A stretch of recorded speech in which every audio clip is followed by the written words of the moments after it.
Hello everybody, welcome back to my knit channel. I am so excited to have you here with me today. I'm actually the founder of the Knit Academy. If you are new here, you're going to find a whole archive of beautiful creative knit demos, guaranteed to get you started on your knit projects. But if you're looking to learn more technical aspects of knitwear, I've got a platform called the Knit Academy which offers monthly subscriptions, and it has over 200 demos on there at this point in time, with new ones launching every single month. So do go check it out and do help us out and subscribe to this channel. So this is the outcome of the demo that we've just done, which looks so beautiful. We started off with a very basic 3-needle eyelet, and then we went ahead and made slight variations to the technique to achieve a slightly different outcome.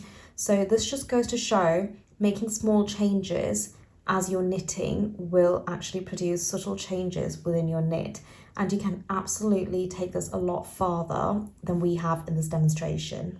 So we start off by casting on 36 needles and knitting a few rows.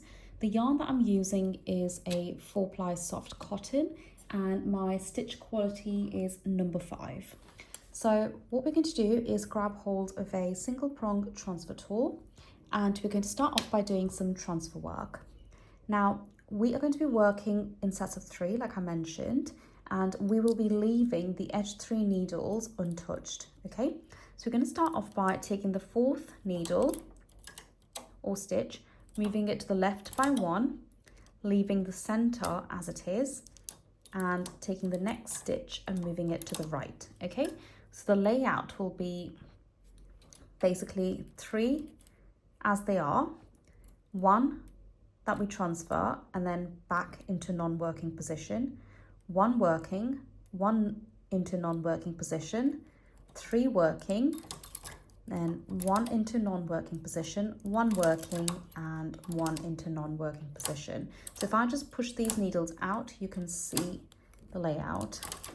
So go ahead and do the transfer work all across your needle bed. As you can see, 3 working, 1 empty, 1 working, 1 empty, 3 working, 1 empty, and so on.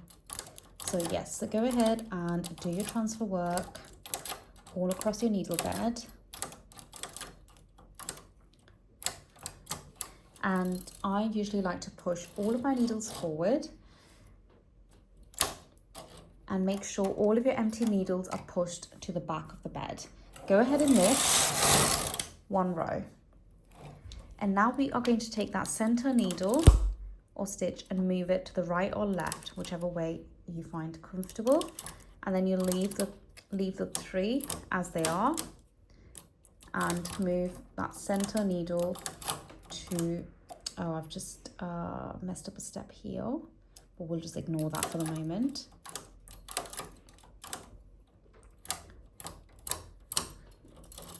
Push your needles forward, and now this time around we are going to push the center needle of those set of 3 that are non-working. Okay, and this time around we are going to pick the center needle out of the set of 3 that are in non-working position, and we are going to push it all the way forward in line with the rest of our needles. We're going to knit 1 row, and now we're going to push all of our needles into working position and knit 1. Now at this point, if you wanted to, you could actually lift your floats. Okay, so we will lift the floats on this one. Now before I do that, what I like to do is push that center needle of the eyelets all the way forward like so, and then I will go behind this float, lift it and place it on that needle. Now the reason I push this needle forward is because it tends to drop the stitches when I'm lifting them. Okay, so the easier way to do it is to push it forward and then do the lifts. Now you can of course skip this step. You don't have to lift the floats if you don't mind the float.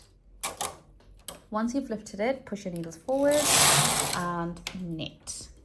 And you can see the big eyelets. Okay, and now we're going to do the eyelet pattern in these sets of needles. Okay, we repeat it. So out of the set of 3, we take the first stitch, move it to the left, take the third stitch, move it to the right, and then leave 3, move the first to the left, third to the right, and repeat. So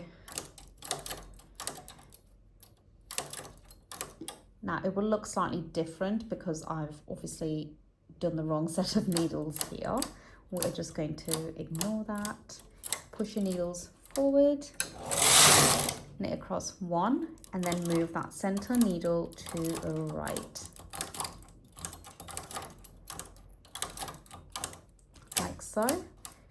And then push the center needle forward,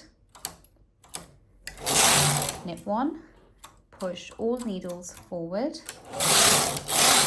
and knit 2. This time we are going to leave the floats as they are, okay? Now the next time, so we're going to repeat that, but we're going to do a slight variation, okay? So going back to the same transfer work, transferring the first over to the left and the third needle over to the right, leaving 3. So it's literally the same transfer work, but I'm just going to show you a slight variation to the technique. So we've done 2 variations, and we are now going to do another one. Push your needles forward, knit 1, do your transfer work, transferring the center needle over to the right, pushing the center needle back into working position, oops, and knit 1. The variation we're doing is, instead of pushing the needles forward, we are going to do 2 rows. And now we're going to push the needles forward, knit 1, and knit 2. So it's more of a laddered effect, okay? Now we're going to do another variation again, just so you are left with a few techniques to play around with.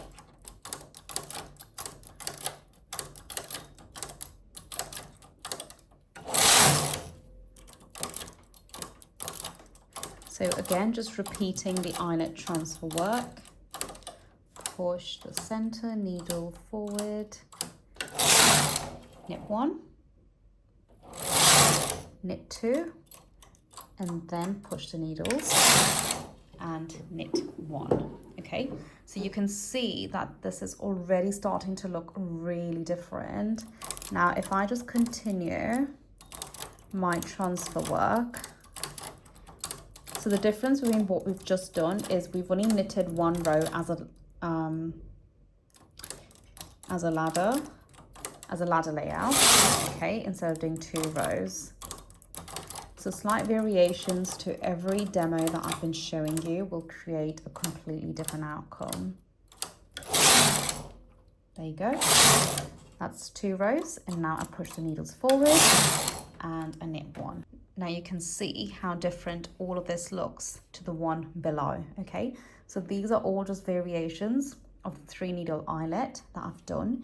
And what you can do is actually make more variations of the technique or use them in little blocks. So you can actually do this one and then do the bottom one, then do this one and then do the next one down.